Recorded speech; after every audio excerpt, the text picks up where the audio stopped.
god, what was the new one? Pokemon Sun, right? I think it was Pokemon Sun and Moon in most recent years. It was meant to be like a little bit nostalgic, or it was meant to be a bit of a throwback to the original generations. And I was like, oh yeah, you know what? Piqued my interest. It was fun.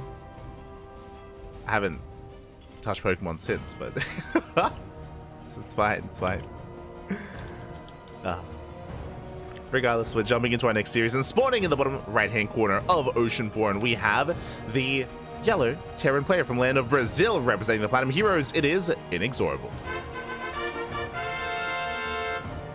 And spawning in the top left-hand corner, we have the red Protoss player, I believe from the Americas, correct me if I'm wrong, but it is mudkipmaster. Is INexorable a Trico? Is he ready? No, the other one. Is he a Trico or is he a Torchic? Is he ready to get wet? Oh god. Oh no. Not like this. How do we never make any Pokemon jokes when Wayne was Rattata? We actually never did. The farthest we went was just saying when he would turn into Raticate. I think that's all we did. Estevania. And now we're settling it. I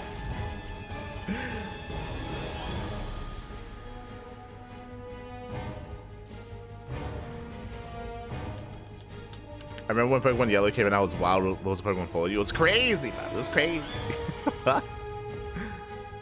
As we see INexorable going double gas opener into a factory. Meanwhile, mudkipmaster back at home, just going for a gate expand into Cybercore. If you're in the chat, my apologies, but predictions are now open. Place your bets on who you think will claim the series. Best of luck in the chat. Squirtle all over. Oh no. Not like this. One of my first games was Space Invaders. Space Invaders. I played Space Invaders on the PS1. On the PS1 back in the day. I guess not the original Space Invaders. I remember it was hype on the PS1. Crazy. Yo, did anyone play Space Impact? Does anyone know what that is? Back on the old Nokia phones? Yo. That was it. It was Snake and Space Impact. That's where the real gamers were at. Aye. The old Nokia brick phones. Those are the days. Kappa.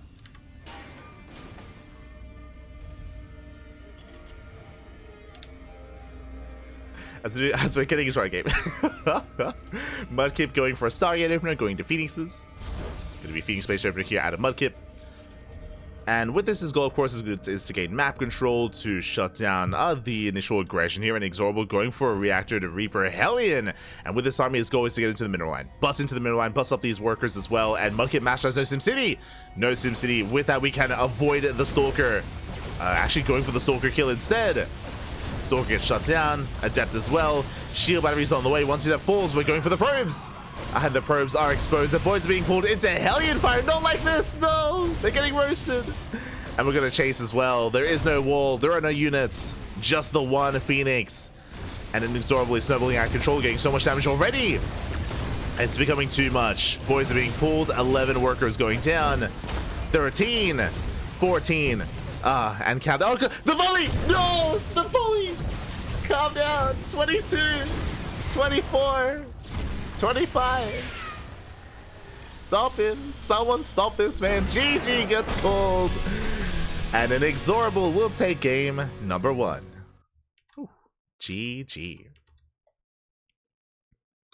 INexorable was just too Trico for Mudkip to handle. What do you... I never fully understood why grass was stronger than water in Pokemon. I guess the idea question mark is because water helps grass grow, right? Like it like flourishes the plants, maybe. So they like being wet. So it's less so that the tree hits the frog, but the tree likes the frog. I don't I guess question mark. It's fine. With that, GG well played. INexorable does take the first game. Unfortunately, just a really rough start for Mudkip. Unfortunately, had no SimCity on the low ground to wall off and to defend against the aggression of the Reaper Hellion. Likewise, did open up Stargate, which means even less things on the ground because we're investing into Phoenixes, of course, and Phoenixes, they can lift up a Hellion or a Reaper at a time, and they can't do much else. As a result, when you're going for a Phoenix base opener, you are vulnerable to builds like this, which is also why you do have to be careful. You do have to try to wall up and be safe and secure against these kind of openers. Unfortunately, mudkipmaster was unable to. Now we're getting into the next game. Grass absorbs the water. Yeah, I assume, right? That's what it is, I guess.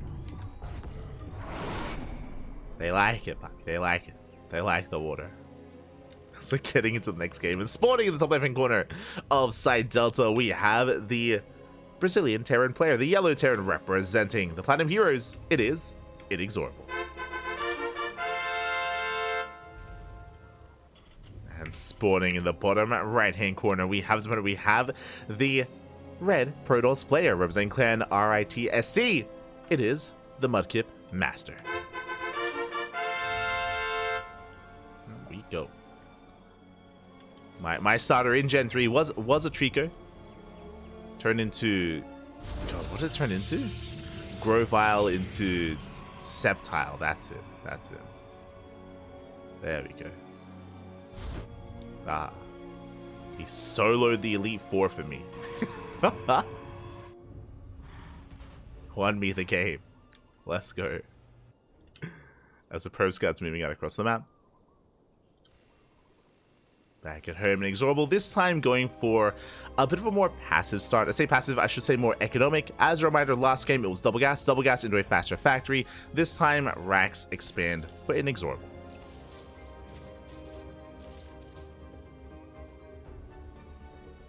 Septile Mega evolved into a grass trap. I don't know what you just said. That's too much for me, Pappy. Mega evolution. That's, yeah. You're getting too zoomer on me, Pappy. It's like a stone.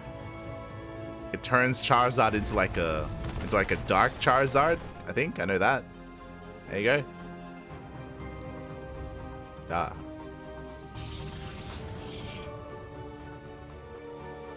Yeah. I don't know nothing about her Gen 6.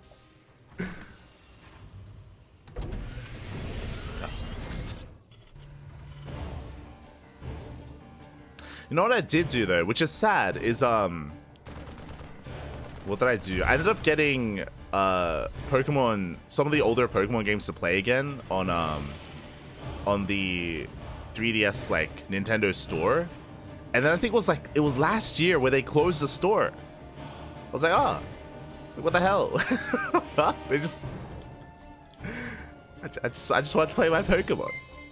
And yeah, I think it was maybe last year, maybe the year before, but the Nintendo store closed for the 3DS, which is crazy to think of. It's like, oh, okay. I guess they just don't want me to play Pokemon. What the hell?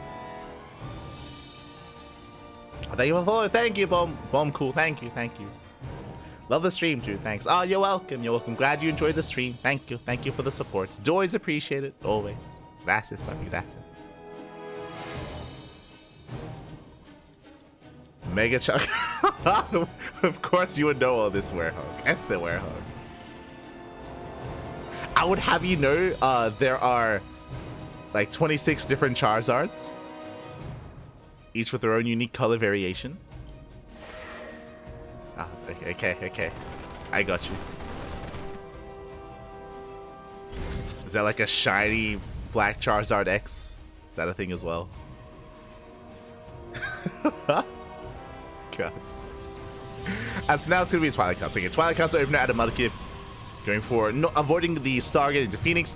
Likewise, Mudkip also did fully wall off here at the natural. I say fully wall off, walled off with his SimCity, with the Stalker as well. So mudkipmaster has learned from the previous game, is playing out very safely. Meanwhile, INexorable, backing up behind this, is going 3 racks. Is going for 3 racks here into a stim timing with Mass Marine Marauder, a very aggressive build. Not going for the initial Hellion Reaper as we saw previously. So mudkipmaster is playing safe, but little does he know that we have even more aggression coming his way. Checking the vision, mudkipmaster hasn't seen much in the main yet, is still in the dark, has spotted extra marines though, so has a piece of the puzzle. Could be a 2-1-1, could be 3 racks, could be 3cc 3 racks. Mudkipmaster still has to piece it together.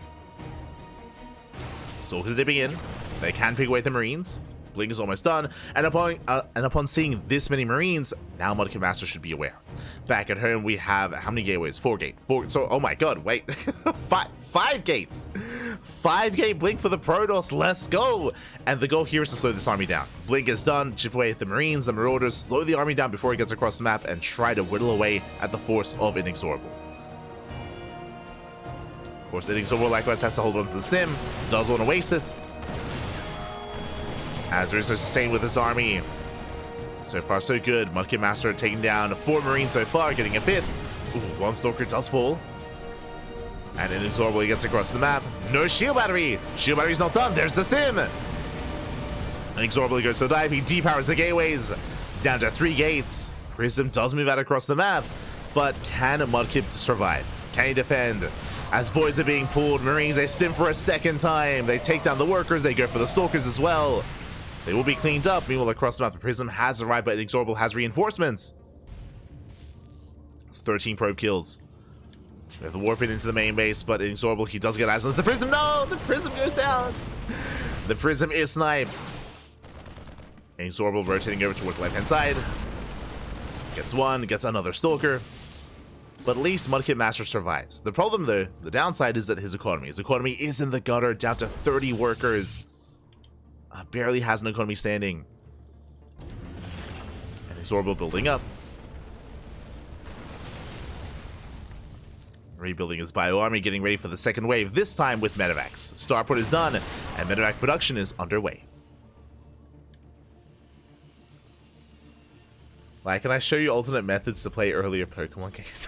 What do you mean alternate methods? What are you talking about, Werehog?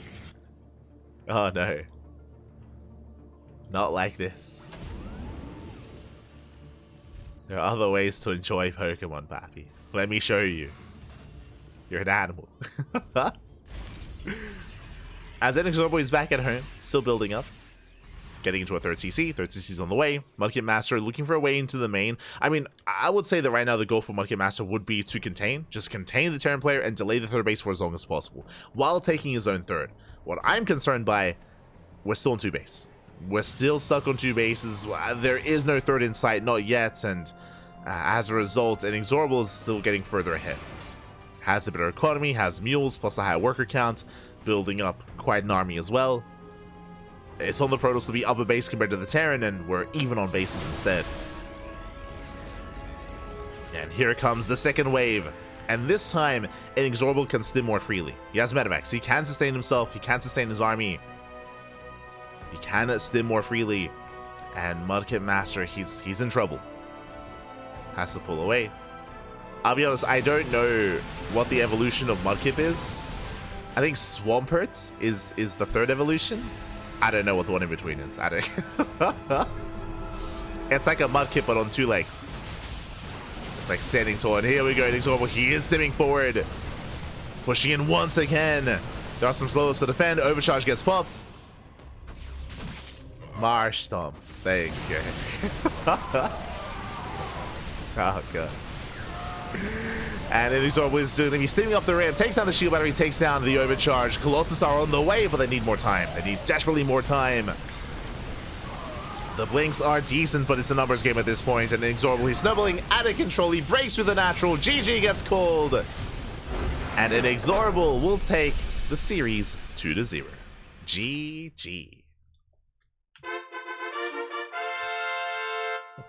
GG, well played. Congratulations here to INexorable as he will claim the series 2-0. My condolences to mudkipmaster, but again, I would like to believe that he can take from this series, he can learn from it, he can grow as well. Again, I will say that he was already adapting mid-series. Game 2, he went for a much safer approach, again with SimCity, with a Wolof. He was more ready for the Reaper Hellion. Unfortunately, he wasn't as prepared for the 3 racks. He wasn't as prepared. He was doing a decent job at slowing down the move out, slowing down the push, but what I will say is that he was stuck on 2 bases a little bit too long. His shield battery was also late. If you remember, the shield battery was depowered before it finished with the first wave, so late shield battery, late overcharge as well, and alas, was unable to hold on. Another big part of defending against the 3 racks as well, as you can imagine, is sentries. Sentries and force fields, to slice up the army when it goes up the ramp, to slow down the push, and to deal with the army in segments, in portions. So if you have that, plus a shield battery, plus an overcharge, then you can just have your way with that army if you see it coming ahead of time. But again, I'm sure mudkipmaster will take from this, will learn from it, will improve. We'll see him next time. We'll see him next time. We'll see if he one day turns into the Marstop master. There you go. Marstop. GG. GG, well played. Congratulations, and do we have our next opponent here? One moment.